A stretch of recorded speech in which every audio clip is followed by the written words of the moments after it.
rendemos, Senhor, nesta noite glórias a Ti. Sabemos, Senhor meu Deus, que Tu estás presente no meio de cada um de nós e quem está, Senhor, nas suas casas, Senhor, nos vendo através, Senhor, desta live.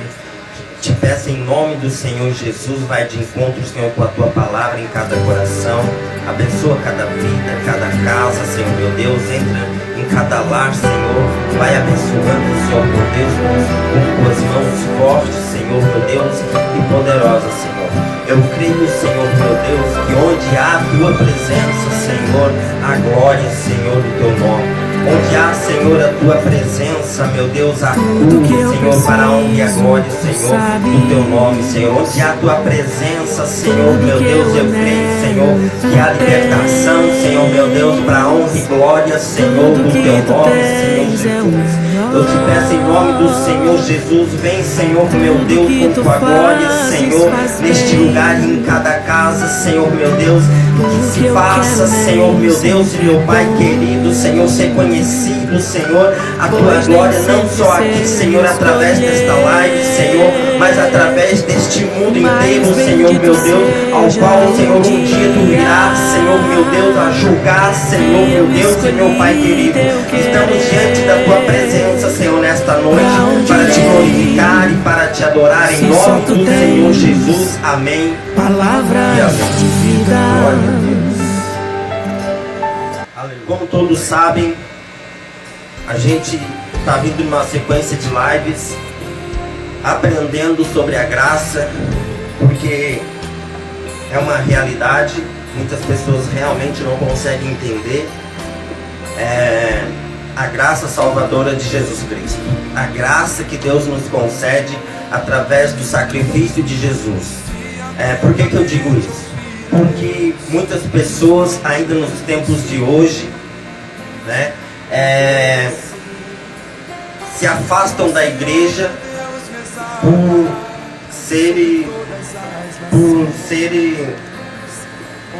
falhos, por medo de envergonhar Deus, por medo de expor as suas falhas, né, por medo de fazer algo errado, pensando que Deus não vai gostar. Pessoas, né, que se sentem realmente condenadas por si mesmo, por si própria. Pessoas que se sentem condenadas por outras pessoas. Igrejas, púlpitos de igrejas aonde se deveria pregar a graça de Jesus Cristo, somente a obra do Senhor Jesus Cristo, a obra redentora do Senhor Jesus, é pregado um evangelho diferente do que aquilo que Paulo vem pregando nas Escrituras. Não é o evangelho que está escrito nas Escrituras, é um evangelho distorcido, a qual a condenação, a qual, ao ver, no meu ponto de vista, as pessoas se afastando por serem condenadas.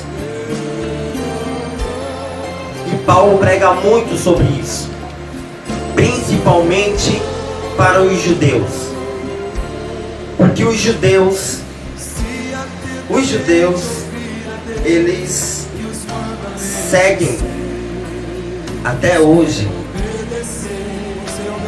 à risca a lei. E Paulo fala que para alcançar a salvação não é mediante a lei. E a lei, para quem não sabe, são obras. E a salvação não vem pelas obras, a salvação vem pela graça do Senhor Jesus, pela obra que o Senhor Jesus fez na cruz, somente pela fé em Jesus Cristo. Aleluia. A gente parou na última live em Romanos capítulo 3.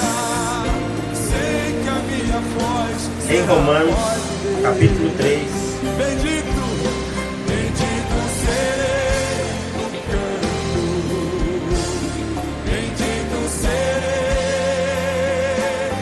Por onde eu passar, onde eu tocar.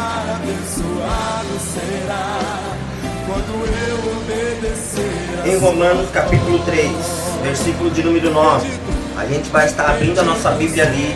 Quem tiver com a sua Bíblia na mão, eu peço que abra ela agora, neste momento, no capítulo de número 3, de versículo número 9.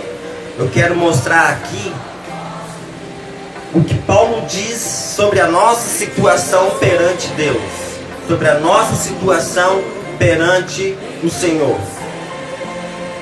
E qual será essa nossa situação? Qual será? Ó, tô vendo o coraçãozinho subir. Eu quero pedir para você compartilhar esta live, para que possa chegar a mais pessoas. Aperta nesse coraçãozinho que você tem aí, para que esse coraçãozinho suba, para que essa live possa chegar a mais pessoas. Eu sei que hoje é dia de festa, as pessoas já estão festejando aí, mas eu sei que sempre tem alguém precisando e necessitando de ouvir a palavra do Senhor. Estamos aqui para aprender algo muito importante. Algo muito importante. Quem vem me acompanhando nessa live, das primeiras lives, sabe que é importante a gente aprender, sabe que é importante a gente saber disso, porque a palavra diz que nós temos que crescer, não só na graça, mas também no conhecimento. Temos que crescer no conhecimento, não podemos ficar só no leite, não podemos ficar só no alimento líquido, mas temos que adquirir para o nosso conhecimento o alimento sólido, pão da vida, alimento sólido, alimento de adulto. Não podemos ficar só na mesma, a gente temos que crescer juntamente com a palavra do Senhor. Para quê? Para que a gente saiba, para que a gente entenda e para que a gente saiba que muita coisa que a gente pensa a respeito da palavra não é aquilo. Às vezes eu penso, muita coisa que eu pensava, no meu modo de pensar, no meu pensamento, quando eu comecei a ler a Escritura, é totalmente diferente. Então, o nosso objetivo aqui é realmente aprender. Não é uma pregação, né, num culto, não. A gente abre a Bíblia e aprende sobre ela.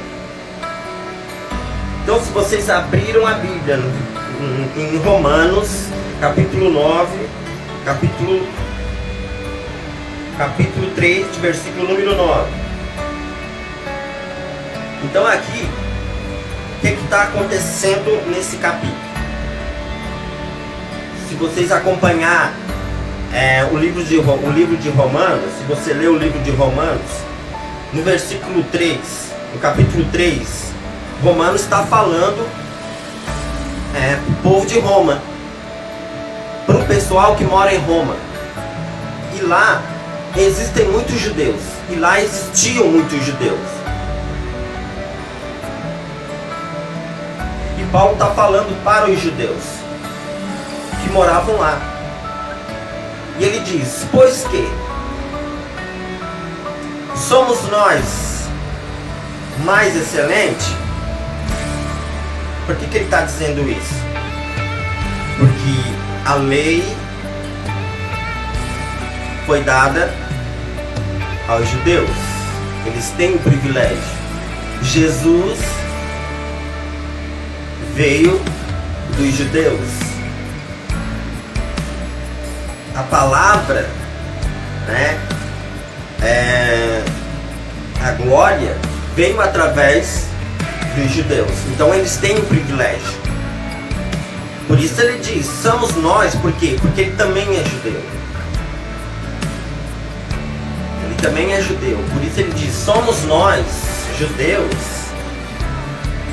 Ele é judeu, ele é da tribo de Benjamim. Foi criado aos pés de Gamaliel.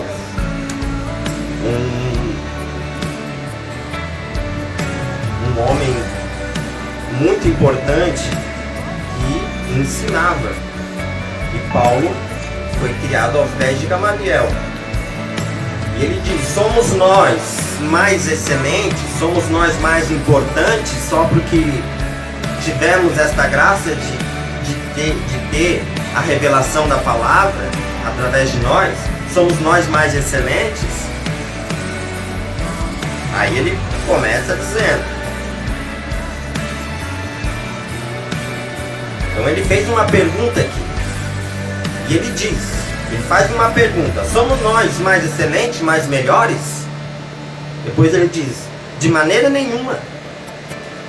Pois já dantes demonstramos que, vírgula, tanto judeus, olha só, tanto judeus como gregos, preste atenção aqui, tanto judeus como gregos, ele está incluindo quem? Os judeus. Quem mais ele está incluindo? Os gregos. Isso significa o quê? Os gregos não são judeus, são gentios, né? São pessoas que conheceram a palavra de Deus e se converteram a Jesus Cristo. Então ele está dizendo, os gentios, judeus, gregos, quer dizer gentios, vírgula, todos estão debaixo do pecado. Então ele diz o quê? Todos. Quando ele diz todos, ele inclui todos. Todos, quer dizer, todas as pessoas estão debaixo do pecado. Por quê? Porque quem já conhece a história já sabe. Pecamos como? Como que estamos debaixo do pecado? Como que eu já nasci pecador? Como que eu já nasci amaldiçoado para morrer? Por que isso? Porque Adão pecou. E nós estávamos em Adão. E por Adão entrou o pecado no mundo. Então, todos estão debaixo do pecado. Porque Adão, por meio de Adão, entrou o pecado no mundo. Mas deixa eu abrir um parênteses aqui. Por meio de Adão, a Bíblia diz que entrou o pecado no mundo. Mas por meio do último Adão, a Bíblia diz que Deus nos concedeu a salvação para todos. Olha só que importante. Por meio do primeiro Adão entrou o pecado no mundo, mas por meio do último Adão, entenda que não é o segundo, eu não estou falando de segundo, não é segundo Adão. A Bíblia diz último Adão. Por quê? Porque não haverá terceiro. Não haverá terceiro. Jesus foi o último. Jesus veio nos trazer a graça por meio dele, por meio de Jesus Cristo, com um só ato, nos deu a salvação.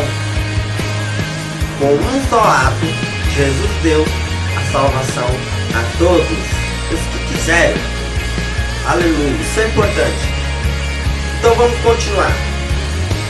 Todos estão debaixo do pecado. Todos.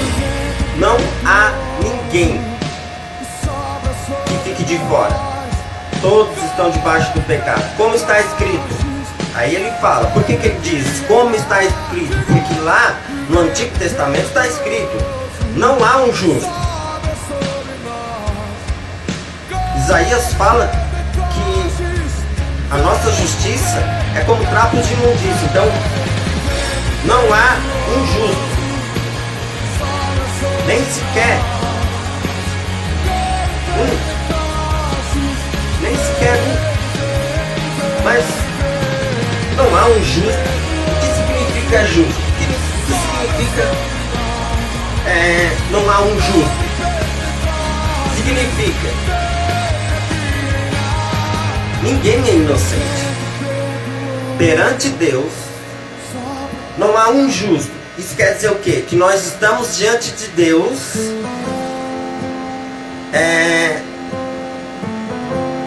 injustos. Não há um inocente diante de Deus. Não há um que se justifique diante de Deus pelos seus atos. Não há um que se justifique diante de Deus pelas suas obras. Então, estamos diante de Deus devendo algo para Deus, que jamais teremos condições de pagar. Então, ninguém é inocente diante de Deus. Tá, mas daí você me responde assim, tá, mas como assim não há um inocente diante de Deus? Eu me esforço tanto para não pecar, eu me esforço tanto, eu vou aos cultos, eu estou todos os dias na obra de Deus, eu oro uma hora e meia, 2 horas por dia, eu dobro os meus joelhos no chão, eu peço perdão a Deus pelas minhas falhas. Será que Ele não me perdoou? Eu tenho feito tanta coisa para Deus, eu larguei de fumar, eu parei de beber. Será que Deus não vê isso? Eu sou bom para as pessoas, eu sou bom para todos que pedem ajuda, eu ajudo os carentes, eu ajudo os pobres. Será que as minhas obras não valem nada? Será que eu não vou ser salvo pelas obras boas que eu faço? Então para que serve? Aí tem pessoas que pensam assim, dessa forma, que são justificadas diante de Deus pelas suas obras, pelo que fazem nas igrejas, pelo que fazem ao irmão, por amar ao irmão. Mas Paulo está dizendo aqui que não há um bonzinho sequer. Por mais que você faça milhões de coisas, ninguém se justifica pelas obras. Então ele diz, como está escrito, não há um justo, todos estão diante de Deus errantes, ninguém é inocente, não há ninguém que entenda. Então ele continua no versículo 11, não há ninguém que entenda. Eu estou explicando aqui qual é a nossa situação diante de Deus. E Paulo está dizendo, não há ninguém que entenda Deus, não há ninguém que busque a Deus. Olha só, não há ninguém que busque a Deus. Será que as minhas 2 horas de oração não contam? Será que a minha intimidade com Deus não conta? Será que o que eu tenho feito para Deus não conta? Agora me diga uma coisa, lá no Antigo Testamento eles seguiam a lei.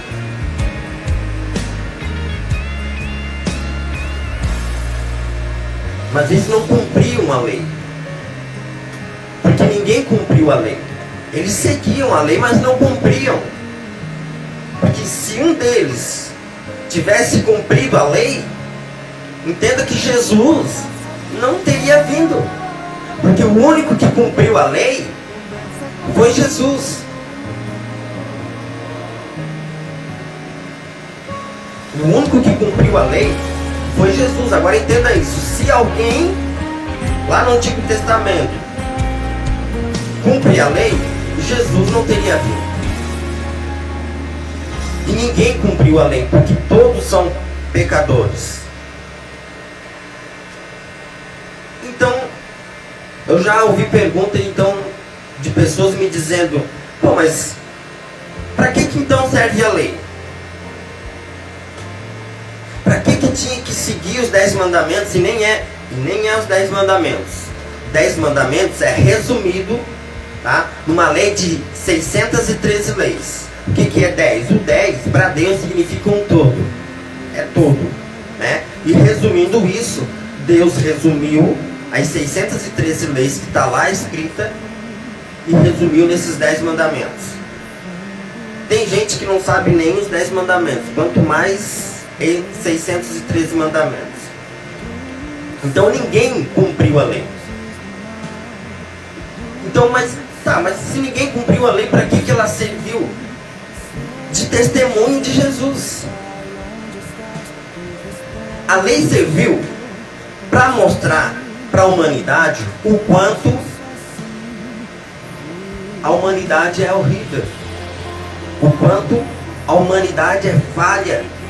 É para isso que serviu a lei, para mostrar que você é pecador. Para que a lei serve então? Para mostrar que eu sou pecador, para mostrar que eu sou falho. Foi para isso que serviu a lei. Deus sabia que ninguém ia cumprir a lei, mas Jesus mandou a lei como um tutor. Você sabe o que é um tutor? Quando uma pessoa fica com uma criança até a mãe voltar. A lei foi isso. A lei foi um tutor que ficou até Jesus vir. Para quê? Para que Jesus pudesse cumprir ela inteira. Então se ninguém lá atrás não cumpriu a lei, que dirá hoje? Que nem precisa mais, porque Jesus cumpriu. E pessoas lutam, batalham para cumprir a lei. E elas estão vivendo o quê? Paulo diz isso. E elas estão vivendo debaixo, está escrito assim.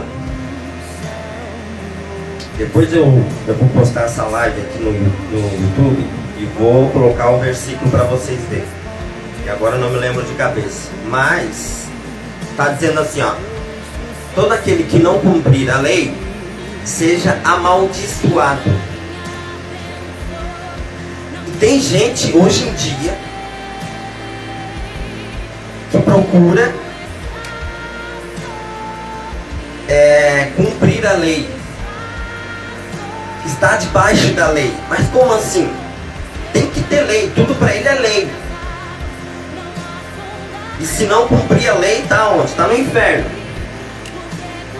Mas quem está no inferno, veja bem, olha só, quem está no inferno, a Bíblia diz que quem está debaixo da lei está amaldiçoado.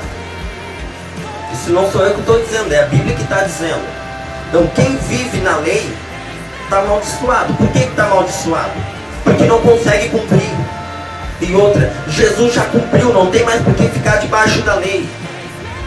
Então hoje não é mais lei, é graça. Temos que viver pela obra que Jesus Cristo fez na cruz, não mais pela lei. Tem gente que se sente condenado. Não, mas eu errei, eu pequei. Gente, sempre vamos errar. O que é pecado? Pecado é um alvo. No grego está lá, pecado, um alvo que nunca vamos acertar. Nunca vamos acertar. E qual é o alvo? É ser como Jesus Cristo, ser como Deus, ter a essência de Deus, como Deus é, como Jesus é. Só que nunca vamos alcançar essa perfeição. Sempre vamos errar o alvo. Somos falhos, nós temos que nos identificar como realmente falhos, inúteis, pecadores, constituídos fora da glória de Deus. E ninguém se salva pelo que faz.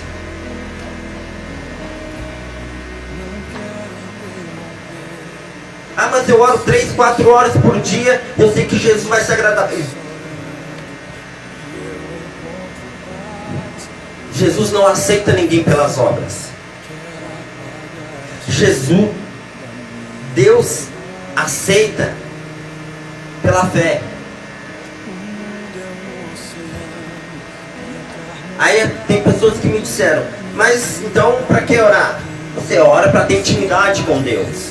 Você ora para Deus te dar um caminho. Você ora para Deus te guiar. Para você ter intimidade com Deus. Para você ter a presença de Deus no dia a dia. É para isso que oramos. Para buscar a presença do Senhor para a nossa vida. Para que Ele venha nos mostrar o caminho. É para isso que oramos. Você pode orar 1, 2, 3 horas, quanto você quiser, mas isso não vai ser aceito diante de Deus para a salvação.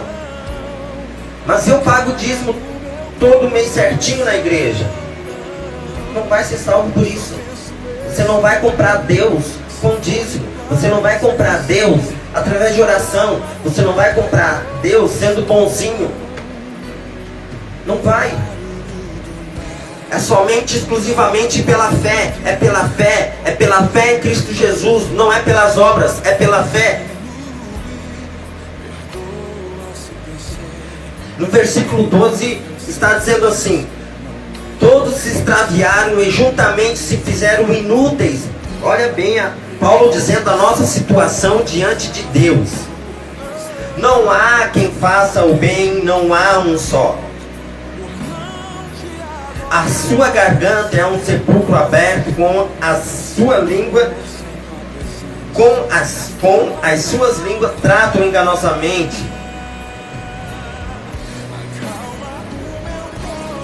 Despides está debaixo de seus lábios, ou seja, cobra venenosa, né? Em outras traduções aí, cuja boca está cheia de maldição e amargura. Os seus pés são ligeiros para derramar sangue, e em seus caminhos há destruição e miséria, e não conheceram o caminho da paz. Essa é a nossa situação diante de Deus. Não há temor diante de seus olhos. É eu que estou dizendo isso? Não é. A Bíblia está dizendo a nossa situação diante de Deus. A Bíblia está nos mostrando a nossa situação diante do Senhor. Né? A Bíblia está dizendo que Deus não nos aceita por aquilo que fazemos, pela nossa justiça própria.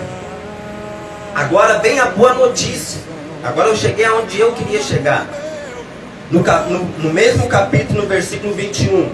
Eu não sei se na Bíblia de vocês está escrito, mas está escrito assim na minha: a justificação pela fé. A justificação pela fé. Se na sua Bíblia está escrito assim, eu quero que você me dê um joinha agora aí. Eu quero que você me dê um joinha agora aí. Se na sua Bíblia está escrito assim: a justificação pela fé.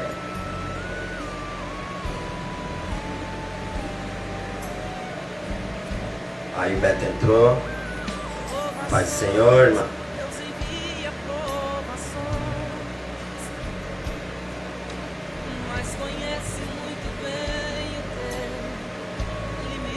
A justificação pela fé. Se na sua Bíblia está escrito assim, eu quero que você me dê um joinha aí.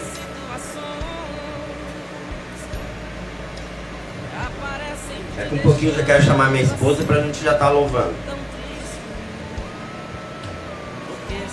Aí a Denise também deu um joinha, o dela tá assim também.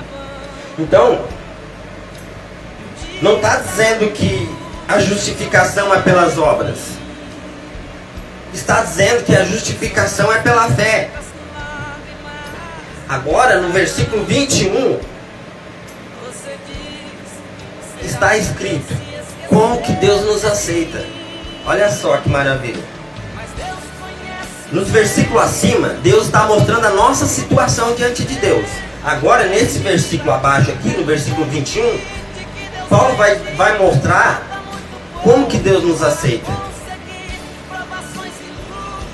E ele está dizendo assim: mas agora, olha só, se manifestou sem lei. Se manifestou sem lei. Aleluia, Jesus. A justiça de Deus mas agora, vírgula, se manifestou, vírgula, sem a lei, vírgula, a justiça de Deus. E o que quer dizer sem a lei? A lei pode ser Moisés, a lei pode ser os 5 livros, né, porque Moisés representa a lei. E a justiça de Deus. O que é a justiça de Deus? Jesus. Mas agora se manifestou sem a lei a justiça de Deus, tendo o testemunho da lei e dos profetas. Então a lei é o testemunho de Jesus. A lei e os profetas testemunharam de Jesus. Versículo 22. Isto é, a justiça de Deus pela fé. Ou a justiça de Deus pelas obras. Na minha Bíblia não está escrito assim. A justiça de Deus pela fé em Cristo Jesus, para todos e sobre todos os que creem, e para todos e sobre todos os que creem, e para todos e sobre todos os que creem. Aleluia, Jesus. Cada vez que eu leio essa palavra, cada vez que eu vejo, que eu leio Romanos, eu já li Romanos mais de 10 vezes. Cada vez que eu leio Romanos, eu choro, porque é inimaginável o tamanho da graça de Jesus Cristo por cada um de nós. Aleluia, Jesus. Mas então, o que eu tenho que fazer? Deixa eu te mostrar lá em Romanos 10. Em Romanos 10 e 10. Se vocês tiver com a Bíblia aí, vocês abram lá e confiram comigo, porque é assim vocês têm que conferir. Para depois não dizer, mas será que estava escrito mesmo? Não, vai lá e confira.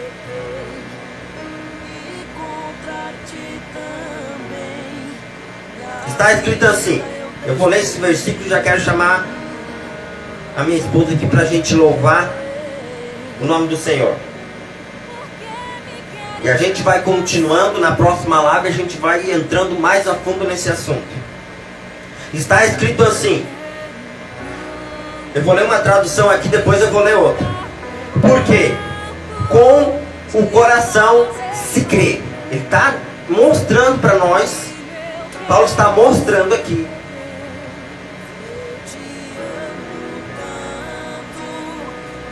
como que somos aceitos por Deus. Por quê? Com o coração se crê para a justiça. Para a justiça. E com a boca se faz confissão para a salvação. Eu não, em nenhum momento desse versículo, vi obras aqui. Porque com o coração se crê para a justiça, e com a boca se faz confissão para a salvação. Esse é o modo no qual Deus nos aceita. Olha só, vou ler outro versículo aqui. É o mesmo versículo, só que numa tradução diferente. Pois é com o coração que se crê para a justiça, e com a boca se faz confissão para a salvação.